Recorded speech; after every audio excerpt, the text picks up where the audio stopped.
Promo Tamil viewers எல்லாருக்கும் வணக்கம். இந்த வீடியோவில் பாண்டியன் ஸ்டோர் சீரியலில் அடுத்து நடக்க வாய்ப்பு இருக்குது, அதை பற்றி தான் டீட்டெயிலாக பார்க்க போகிறோம்.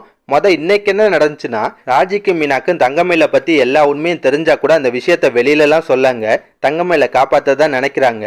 அது மட்டும் இல்லாமல் பயத்தில் இருக்க தங்கமயிலுக்கு ஆறுதலும் சொல்கிறாங்க. இங்கே பாருங்கக்கா, எங்களால் உங்கள் வாழ்க்கை கெட்டு போகாது, எந்த சூழ்நிலையும் இந்த விஷயத்த நாங்கள் வெளியே சொல்ல மாட்டோம், நீங்கள் பயப்படாமல் இருங்கன்றாங்க. அதுக்கப்புறம் ஃபங்க்ஷன் நல்லபடியாக நடந்து முடியுது. கடைசியாக நடக்குதுன்னா வடிவும் காந்திமதியும் ராஜி வெளியே வருவாங்களாம் எதிர்பார்த்து பாண்டியன் வீட்டே பார்த்துட்டு இருப்பாங்க. இதை மயிலு கவனிச்சுறாங்க. ராஜிட்ட போய் விஷயத்த சொல்லுவாங்க. உடனே கதிரும் ராஜியும் வெளியே வராங்க. அவங்கள பார்த்து வடிவும் காந்திமதியும் ரொம்ப சந்தோஷப்படுறாங்க. அந்த டைம் பார்த்து முத்துவேலும் வந்துடுறாரு. ஆனால் முத்துவேல் வழக்கம் போல கோவம்லாம் பண்ணல. அவரும் ராஜியை பார்த்து லைட்டாக எமோஷனல் தான் ஆகுறாரு. அதோட தான் இன்னைக்கு சீரியலை முடிச்சிருந்தாங்க. இதுக்கப்புறம் என்ன நடக்கும்னா, குழலி வீட்டில் ஏதாவது பிரச்சனையா இருக்குமோ, குழலி சண்டை போட்டு தான் இங்கே வந்திருப்பாங்களான்னு சொல்லிட்டு பாண்டியனுக்கும் கோமதிக்கு ஆல்ரெடி டவுட் இருக்கு. அதனால குழலியை கூப்பிட்டு விசாரிக்கிறாங்க.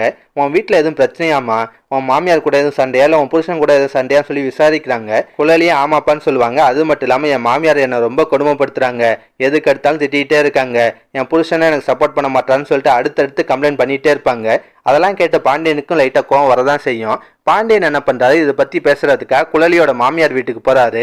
ஆரம்பத்தில் கோவத்தில் கொஞ்சம் கடுங்கடும் பேசவும் வாய்ப்பு இருக்குது. ஆனால் அவங்க எல்லாருமே நடந்த உண்மையை சொல்ல ஆரம்பிக்கிறாங்க.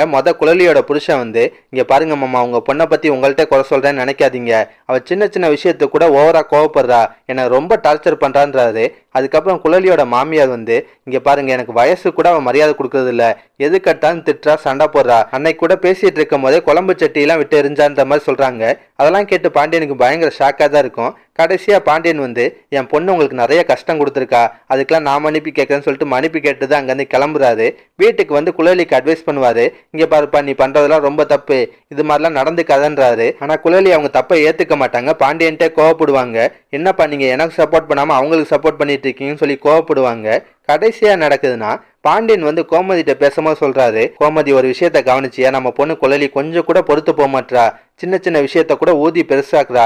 ஆனா நம்ம வீட்டுல இருக்க 3 மருமகளும் எவ்வளவு ஒத்துமையா இருக்காங்க, நம்மளை எதிர்த்து ஒரு வார்த்தை பேசியிருப்பாங்களா, அந்த விதத்துல நம்மளாம் கொடுத்து வச்சவங்கன்றாரு. அவரோட 3 மருமகளையும் நினைச்சு ரொம்ப பெருமைப்படுறாரு. இந்த சீன்லாம் நாளைக்கு வரத்துக்கு வாய்ப்பு இருக்கு. இதெல்லாம் பத்தி உங்க கருத்தை நான் மறக்காம கமெண்ட்ல சொல்லுங்க. இந்த வீடியோ பிடிச்சுன்னா ஒரு லைக் தட்டுங்க. நம்ம சேனல் ப்ரோமோ தமிழ் இதுவரை சப்ஸ்கிரைப் பண்ணலாம், ப்ளீஸ் சப்ஸ்கிரைப் பண்ணிக்கோங்க. நான் உடனே சீரியல் அப்டேட் கொடுத்துட்டே இருக்கேன். Bye guys.